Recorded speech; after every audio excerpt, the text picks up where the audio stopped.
Bismillahirrahmanirrahim. Video kali ini kita akan bercerita tentang intuiting introvert. Intuiting introvert adalah satu personality. X factornya adalah berkaitan dengan creativity. Kenapa disebut creativity? X factornya dipengaruhi oleh belahan otak dan juga lapisan otak. Belahan otaknya adalah pada bahagian neokortex kanan, otak atas bahagian kanan, dan lapisan otaknya adalah bahagian dalam ataupun lapisan dalam yang dikenali sebagai introvert, yang mana digabungkan kecerdasan intuition dan juga drive daripada lapisan dalam introvert yang akan menjadikan X factor ataupun personality genetik intuitive introvert akan memiliki kecerdasan creativity quotient. Creativity quotient di sini bermaksud seseorang yang memiliki kemampuan untuk mencari idea-idea baru ataupun mencipta perkara-perkara yang baru. Contoh kita ambil bidang fashion. Jadi individu intuitive introvert adalah antara orang yang akan menjadi pengasas ataupun penggerak kepada perubahan sesuatu fashion. Akan sentiasa create fashion yang baru. Mana istilah lain kita katakan sebagai trendsetter yang terbaik. Intuitive introvert keputusannya dipengaruhi kemampuannya untuk mencari idea baru ataupun kita kata berimajinasi, ataupun dengan bahasa yang lebih mudah untuk kita faham sebagai orang yang memiliki pandangan yang besar, pandangan yang jauh. Kalau personality lain akan nampak gerak kerja yang bersifat pendek, setahun atau 2 tahun. Tapi intuitive introvert dia lebih kepada 5 tahun, 7 tahun, 10 tahun ke hadapan.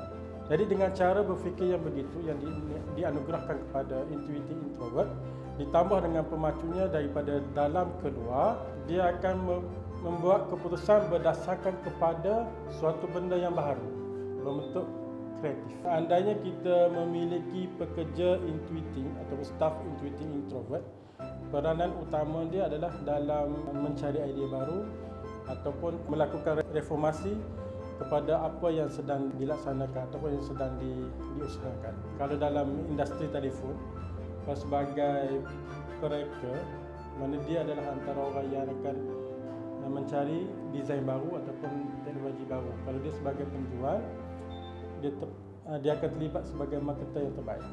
Business owner dia akan kembali kepada kemampuan dia untuk memulakan sesuatu, untuk mengasaskan sesuatu. Jadi kalaulah intuitive introvert sebagai pengusaha ataupun pemilik bisnes, biasanya pattern yang akan diambil oleh intuitive introvert adalah mencari ataupun mengembangkan bisnesnya kepada peringkat yang lebih tinggi ataupun kepada perkara yang mungkin orang lain tak pernah buat. Intuitive introvert dia lebih memerlukan kepada masa. Masa maknanya kalau kita kata me time. Jika dia bekerja, biarkan dia berseorangan. Kalau kita sebagai pekerja kepada bos ataupun pemilik intuitive introvert, kita hanya perlu menunggu sahaja arahan ataupun idea-idea baru yang dikeluarkan oleh pemilik atau bos kita, intuitive introvert. Chemistry intuitive introvert. Intuitive secara dasarnya intuitive adalah kata. Personality intuitive introvert dia mempunyai idea yang sangat tinggi. Kalau kita bahasa lain, idenya melangit. Jadi macam mana dia nak menterjemahkan idea tadi supaya orang di bawahnya, orang bersamanya boleh faham. Itu dimasukkan dengan kata. Kata di sini bukannya dia perlu pandai berkata-kata, tak. Dia perlu terjemahkan idenya supaya boleh direalisasikan. Bila sebut kelemahan dan kelebihan, pada video kali ini kita akan kongsikan dua kelebihan dan 2 kelemahan. Yang pertamanya, intuitive introvert ini merupakan satu individu yang sangat-sangat menyenangkan sebagai partner, sebagai rakan perniagaan. Tapi dalam masa yang sama, dia tidak suka bercerita tentang hal peribadi. Maknanya kalau kita kata pakcik bawang, dia takkan jadi pakcik bawang lah. Dia akan fokus kepada perniagaan sahaja. Itu yang pertama. Yang kedua, intuitive ni seorang yang sangat percaya diri dia. Percaya diri sangat tinggi, tapi dalam masa yang sama dia tiada break. Mana kalau dia nak buat sesuatu, dia akan buat dan kadang-kadang memang tak boleh dihentikan. Itu kelemahan yang dimiliki oleh intuitive introvert. Laju tetapi sukar untuk berat. Kebiasaannya personality intuiting introvert, dia hanya fokus kepada perkara-perkara yang besar, tidak terjerumus ke dalam perkara-perkara yang kecil seperti kita kata kalau dalam budaya office membawa, mengumpat. Jadi kebiasaannya individu intuitive introvert dia tak berminat ke situ. Jadi bila kita berkomunikasi dengannya, kita lebih kepada fokus kepada benda-benda yang besar sahaja.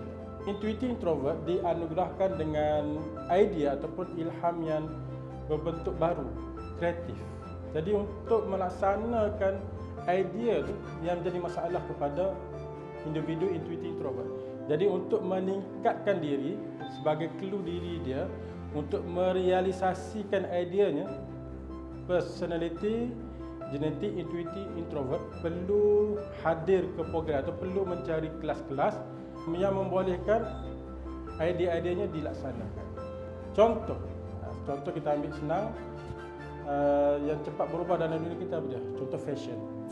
Fashion, individu intuiting bidangnya lain. Contoh kita ambil ni, si Ahmad ini bidangnya adalah teknologi. Tapi bila dia datang ke butik, dia nampak satu fashion dan dia datang idea. Kita minta dia buat, dia tak mampu buat sebab bedanya teknologi, bukan dalam fashion. Jadi apa yang perlu dia buat adalah dia perlu hadir sahaja kelas yang berkaitan dengan menghasilkan pakaian. Contoh kelas jahitan dan seumpamanya. Dua perkara yang penting di dalam pembelajaran anak-anak adalah yang pertama cara belajar dan yang kedua cara untuk kita meningkatkan minat belajar. Secara dasar, personality intuitive introvert, cara belajarnya adalah memahami konsep dengan menggunakan ilustrasi, grafik ataupun filem. Jadi filem, grafik dan ilustrasi sangat membantu anak-anak intuitive introvert untuk memahami suatu konsep. Dan dalam masa sama, anak-anak intuitive introvert dia perlukan dia menyukai gaya bahasa, gaya tubuh. Jadi kalau kita bercakap seperti nampak macam bersilat, itu biasanya intuitive introvert lah. Jadi cara untuk kita meningkatkan minat belajarnya adalah dengan kita cabar dia dengan visual yang besar. Kita memvisualkan idea yang besar, cerita yang besar. Itu cara untuk kita meningkatkan minat belajar anak-anak. Sebagai contoh, subjek matematik kan, daripada contoh kita ambil subjek pembezaan, topiknya pembezaan. Daripada topik pembezaan, apa dia hasil yang dia boleh hasilkan dalam bidang engineering, kejuruteraan, perubatan, macam mana. Yang tu kita perlu cabar dia punya kreativiti, daya kreativiti untuk dia rasa berminat untuk belajar dengan topik ataupun subjek tersebut.